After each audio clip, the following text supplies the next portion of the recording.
My name's Chris Haddad and I'm an architect and director at Archier.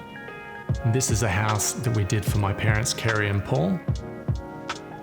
View House is located in Hobart, Tasmania. It's in the suburb of Sandy Bay. One of the fantastic things about designing a home in Tasmania, and especially Hobart, is that a lot of the sites have fantastic views, and this was no exception. Amazing long views down towards Hobart, but also shorter views to Mount Nelson, and also shorter views to the surrounding landscape. And it is an interesting location because it is a suburban block, but it is surrounded by bushland. One of the most important aspects of the brief was to have a home that was inviting, warm and comfortable. Both my parents have retired recently, so this was going to be a home that they were going to be spending their later years in. With the upper level functioning almost like an apartment for my parents, this was an idea about aging in place and having all the amenities that they need close at hand on the one level.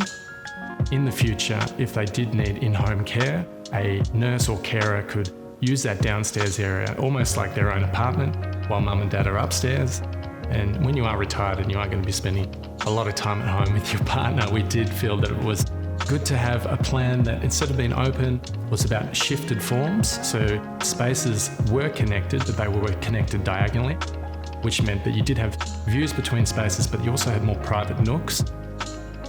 It's quite interesting. Their master bedroom comes off the dining and kitchen space, which is probably a little bit unusual for a house of this size.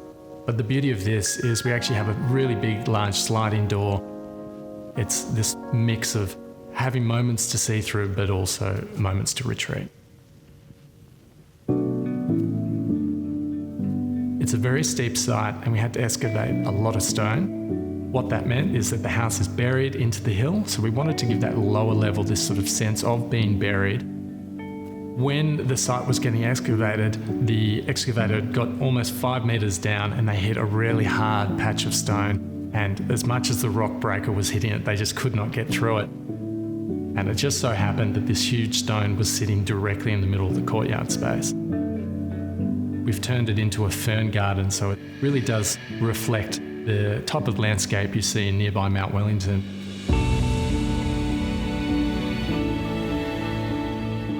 Courtyard spaces at the end of corridors bring light down into the lower areas of the house, and they also act as a beacon that pull you through that lower area. We've got dark stained timbers. We have concrete block walls that have been rendered in a really nice concrete render, and it's all about bunkering down and embedding yourself in the hillside.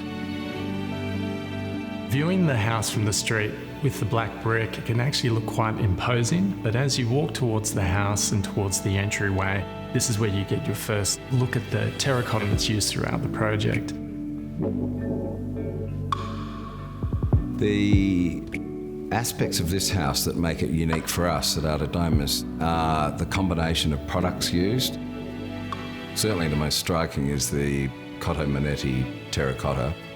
He ended up really embracing it, so you see it used throughout this house in different areas, and it really adds a brilliant sort of colour to the place.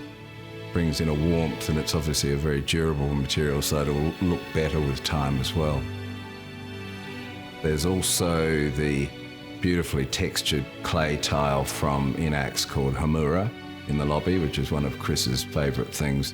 It's a clay tile with a very subtle, slightly metallic glaze on it, and it's not installed with grout, so you get this lovely shadow play in between the pieces. There's the new Inax format, or it's a new version of Inax format in the upstairs bathroom. Rectangles and squares in a random pattern. There's even the beautiful agape spin mirror used in the makeup area. There is also the Vigolina marble. It's so nice to see it used in both the bathrooms and in the kitchen. I think the fact that those two areas tie together because of that marble is really clever. The Portuguese matte black or dark grey tile in the bathroom downstairs in a rectangle, it's very subtle. Plus also the agape bath and the agape pear basins. They've got a very unusual shape, one of Patricia Urquola's early product designs. and yet they look years ahead of their time, and they contrast with the rest of the rather structured architecture. When it comes to artificial lighting, one of the big ideas we were playing with this project was really focusing on indirect light. Over the island bench, we have a capital pendant, which is actually one that we designed ourselves. You can have direct down lighting for task lighting when you're cooking, but you can also turn that off and actually light the ceiling. All the light fixtures were being driven by this idea of having the flexibility to light the ceilings and do things in a more indirect way. You can be up in the kitchen and you can look down into Dad's workshop, or you can be in the lobby space and you can look up to the study. Gives this idea of retreat and connection. Probably my favourite part of the house is the upstairs Terracotta Courtyard. It's wonderful to see it used on the floor and up onto the wall. The colours, the textures, the materials and the design overall is just so striking. The terracotta adds a warmth to that light, which reflects off the ceiling, which is timber, so you get these really warm tones throughout the whole house. The Manetti family that have made these tiles, it's a family business and they've been making the tiles since 1780. An incredible legacy, and it's really great to be able to bring a product that they've cared about within their family for so long and be able to put it into a home for my family.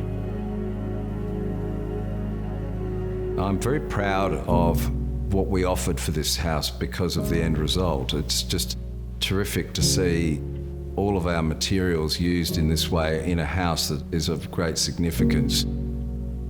Made me very proud, and in fact that's made all of us at Artedomus very proud. Mum and Dad are immensely happy, and that's the whole point for doing this. This project isn't about me, it's about giving them a space that they're really happy with. I feel very privileged to do that.